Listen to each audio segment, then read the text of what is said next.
Georgia Representative John Lewis, who was one of the leaders of the civil rights movement, passed away at the age of 80.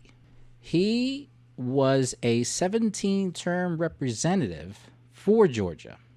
Lewis, the son of Alabama sharecroppers whose fight for racial equality spanned 7 decades, had waged a long battle with advanced pancreatic cancer. This was a diagnosis that he revealed to everyone around last December. So he was first elected in 1986 and lauded as the conscience of Congress. He was a Democrat, and he commanded much respect from both sides of the aisle. But he forged his reputation in the 1960s, and most notably during the 1965 Civil Rights March in Selma. And in that march, he actually suffered a skull fracture at the end of a police billy club. So this man has really done a lot for the Democratic Party, a lot for people of color, and also for his community for decades. And condolences to his family and to all of his friends that worked side by side with him in Congress.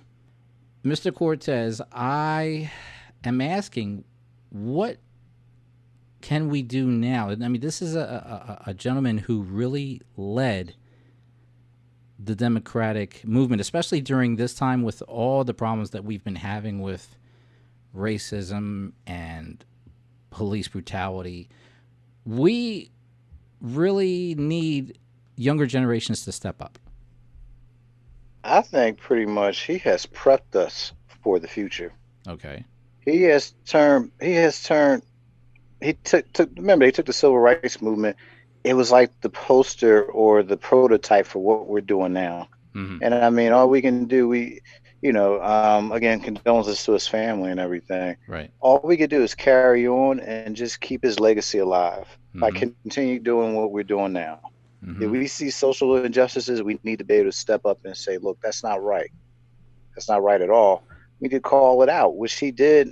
And again, he got skull fractured. I mean, Yeah. how far are you willing to go for equality in America? I mean, that's why he's who he is, and Mm-hmm. still will be who he is.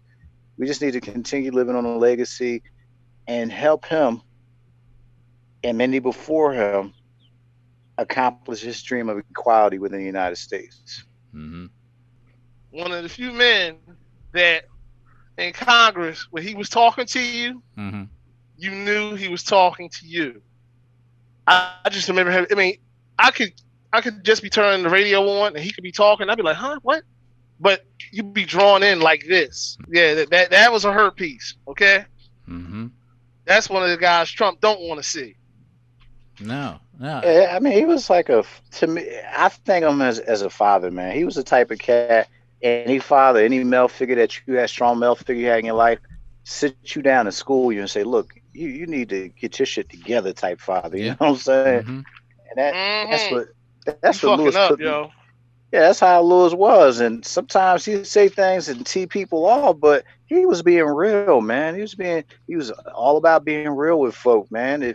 If you were racist or whatever, he called you out on that shit, Right. And he was very animated about how he felt. He wasn't trying to filter anything.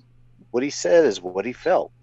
GPS, do you feel as if that there are people right now, younger members of Congress or just up-and-coming political figures of color that could not step into his shoes, but do their best to give as much as he did?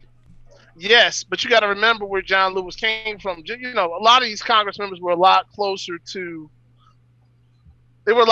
poverty than what maybe we were. Mm-hmm. This new and upcoming generation, they're a little bit more removed from it. So for them to go in and say, listen, this is what I want, this is what I need, you got to go in with the same voraciousness this guy did. You cannot be afraid to talk to Trump any kind of way. Just like he wants to talk to you any kind of way. Listen, motherfucker, step down here and say that shit. Bang. You have to be prepared to talk like that to him. And I don't give a fuck if every Secret Service member in the room has pistol in hand. You have to be able to talk to Trump. I dare you. John Lewis was that guy.